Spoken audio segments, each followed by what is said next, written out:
এই যে দেখো লাউ গাছটা উঠছে। তো লাউ গাছের লগেও আবার ধুন্দুল গাছ আছে। ধুন্দুল গাছ বলতে একটু সাইডে জাস্ট আলগা আলগা করা, কিন্তু একসাথে ওরা মানে বন্ধুর মতন চলতেছে একসাথে।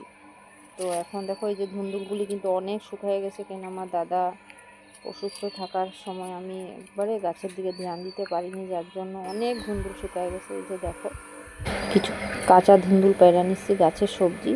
আর বরবটিতেও এখন ধরেন না, গাছটা একটু ভালো না। আর এই যে ফুল, আর এই যে দেখো মূলা আমার দাদাই লাগাই গেছে, কিন্তু ও নাই এখন, যেহেতু মারা গেছে। যেটা দুঃখের কথা, আর অনেক দুঃখ। ওর স্মৃতি হিসাবে কিছু জিনিস রেখে গেছে আমার কাছে। আর এই যে মরিচ গাছে কিছু মরিচ, আমার বাড়িতে তো তোমাদের সাথে অনেক সময় শেয়ার করি যে মরিচ কিনতে লাগে না, বাস কাঁচা কো পাকা কো সব অনেক অনেক। এই যে আমার গাছের মরিচ, বাকিটা তোমাদের সাথে পরে শেয়ার করব।